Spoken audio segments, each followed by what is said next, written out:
we are going to start with chapter number 7, Excalibur. Excalibur क्या है? राजा Arthur जो थे उनकी एक जादुई तलवार है के अबाउट हम इस चैप्टर में रीड करेंगे. So student, let's start with the story.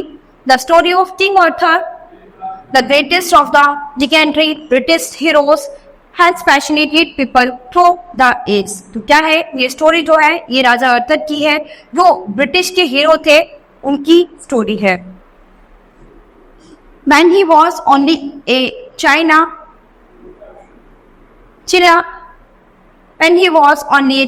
he was taken away by Merlin, the great magician. After he grew up, he was knighted and crowned the rightful king of Britain. The present extract is about how he got the sword Excalibur.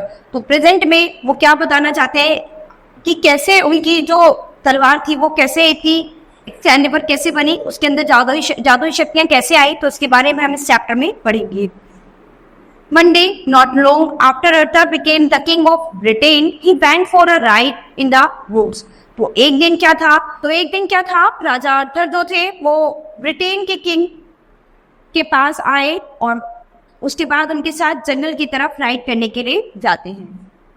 Trotting along the path, he saw three fierce-looking men chasing his old teacher, Merlin.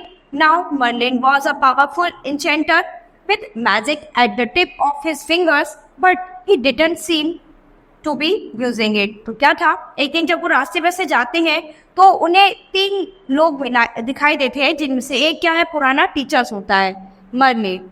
ठीक है, तो उनमें से एक क्या होता है, पुराना टीचर होता है और मर्लिन होता है. तो अब क्या है, मर्लिन जो है वो बहुत ही पावरफुल था, उसके पास उसकी उंगलियों में कुछ जादू था, तो वो टिप्स पर ही कुछ अपने फिंगर्स पर ही जादू वगैरह कर सकता था.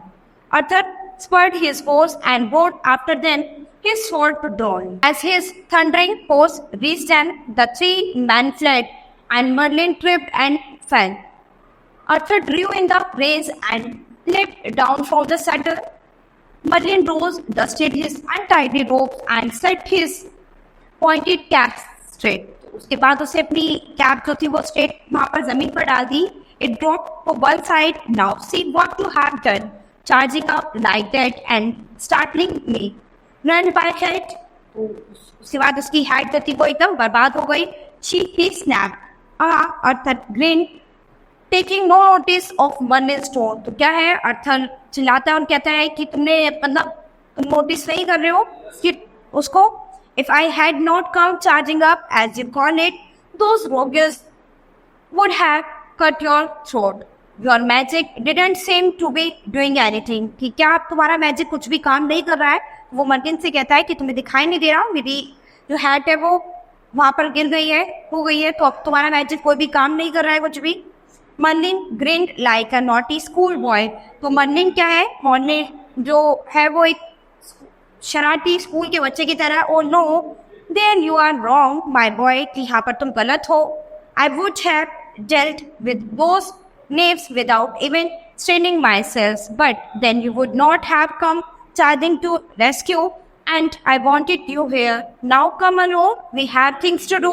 Merlin walked on, humming tunelessly. तो अब वो वहाँ पर से निकलने लग जाता है अकेले गुमसुम. Where are we going? asked Arthur. तो Arthur से पूछता है कि अब तुम कहाँ जा रहे हो. Now sir, have not I taught you to have patience? Merlin asked. तो मर्लिन ने कहा कि सर आपके पास बिल्कुल भी पेशेंस नहीं है, मैं आपको वो पढ़ाना चाहता हूँ. Wagging a finger at him, Arthur sighted and followed. तो क्या था, अर्थर जो था उसको फॉलो करने लगा, अब उसके पीछे पीछे चलने लगा. They walked on until they came to a narrow pass. इसके बाद वो चलते चले जाते हैं और उसके बाद एक पतला सा रास्ता आता है उनके पास. At his head there stood a huge knight covered in chainmail and mounted on a charger. The visor of his helmet hid his face, so did Arthur's own visor, and knight didn't know his king stood before him. What are you doing here, Sir Knight? तो sir night कहते हैं कि तुम यहाँ पर क्या कर रहे हो. अर्थर आस्क्ड पोलाइटली. तो अर्थर बड़े पोलाइटली से उनसे पूछता है कि सर नाइट क्या आप यहाँ पर क्या कर रहे हैं. I guard the pass. If you want to go through, you must just with me, said the strange knight. वो strange knight ने कहा, यदि तुम चाहते हो मेरे साथ चलना तो तुम मेरे साथ चल सकती हो. I'll change this custom, Arthur said to Merlin. तो Arthur ने Merlin जो है Arthur से कहता है कि मैं ये custom जो है वो change कर दूंगा. But now I suppose I'll have to just with the fan. Go on, said Merlin impatiently, and be quiet about it. Arthur and the knight charged at each other, and knight broke Arthur's sword. तो क्या था? Knight ने क्या था? उसे में Arthur की जो तलवार जो थी उसको तोड़ दिया. Arthur fell, and the knight stood over him and with his sword at Arthur's throat. Do you admit defeat or must I kill you? The knight asked. तो क्या था?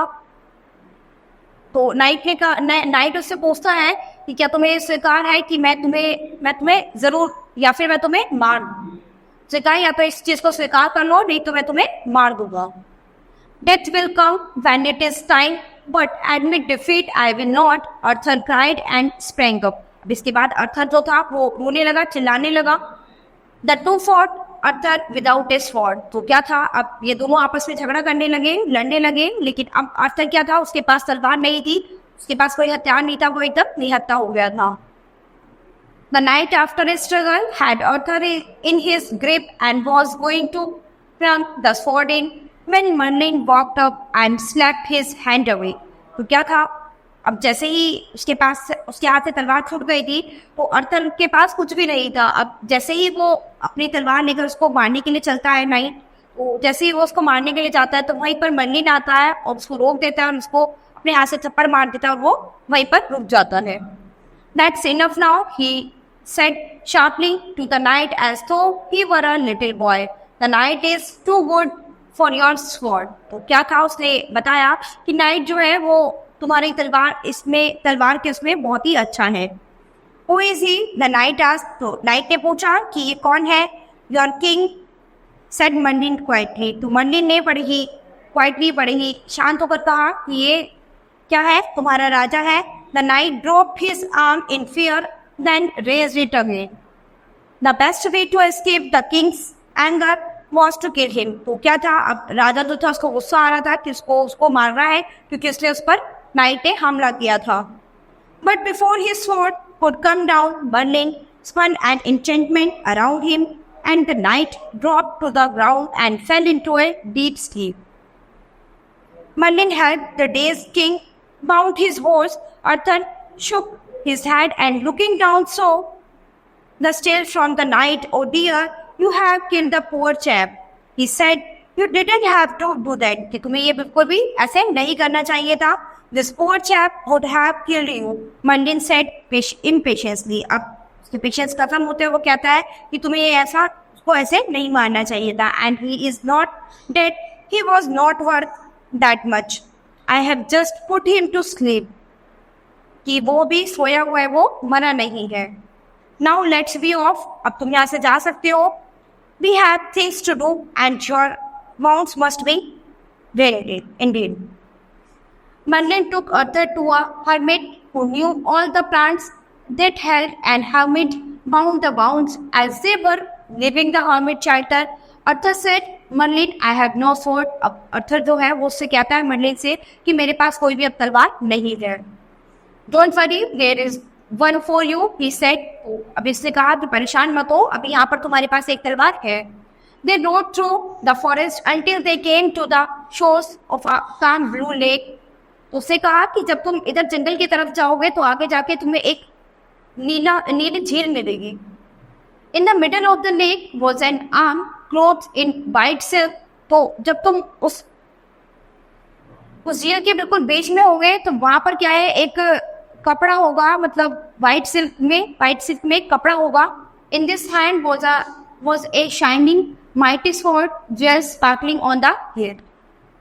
That's Excalibur. तो ये क्या होगी? ये Excalibur होगी क्योंकि इसमें कुछ जादुई शक्तियां हैं. Excalibur यानी राजा आर्थर की वो तलवार है. Excalibur का मतलब क्या है? राजा आर्थर की वो तलवार है जिसमें कुछ जादुई शक्तियां हैं. That's the sword for you, Merlin said. तो मर्लिन ने कहा कि ये जो तलवार है ये तुम्हारी है. It belongs to the lady of the lake. तो क्या है ये, इस लेक की लेडी यानी झील की रानी के नाम से ये जानी जाती है. If she wishes to have it, you will be able to take it out of the hand quite easily. If she doesn't, nothing will make the hand let go of it. तो Merlin took her along the shore to where a small boat stood all set and ready. उसके बाद Merlin जो है उसके लिए एक छोटी नाव तैयार कराता है जिससे कि वो झील में आगे चला जाए. They climbed in and Arthur rowed swiftly to the center. Arthur gazed at the magnificent sword for a long moment. Then slowly he stretched out his hand and grasped it. For a second he thought the hand held it tighter. Then he turned and sword slid softly out of the hand that bore it. उसके बाद उसने क्या है उसने विचार किया कि वो बड़ी उसने उस तलवार को पकड़ लिया और अपने हाथ जो है एकदम टाइट कर लिया. उसने उसको बिल्कुल नहीं छोड़ा. Arthur's heart leapt and he kissed the blade. It's mine, he said softly. तो उससे बड़े सॉफ्टली कहा और उसके ब्लेड पर किस करते हुए कहा कि ये मेरी है, ये तलवार मेरी है. जब अब उसको वो तलवार मिल गई तो वो बहुत ही खुश हो गया. इसीलिए उसकी तेज धार पर क्या है किस करके कहता है कि ये मेरी है. Yes, it's yours, but only until the time when it must go back to the lady of the lake, said Merlin seriously. अब Merlin seriously उससे कहता है कि हाँ ये तुम्हारी है, लेकिन केवल उस समय तक जब तक तुम उस लेडी ऑफ द लेक तक वापस नहीं पहुंच जाती हो.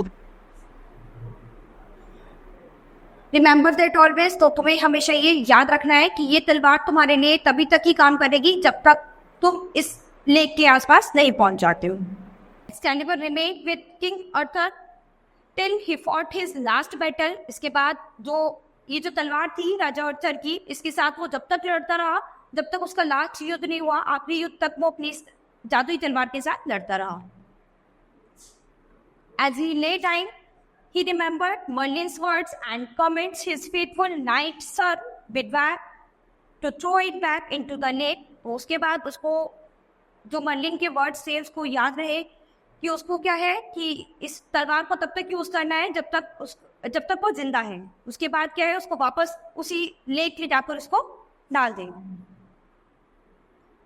Sir Bedivere was very tempted to keep it, but honesty stopped him and he threw it into the clear blue waters.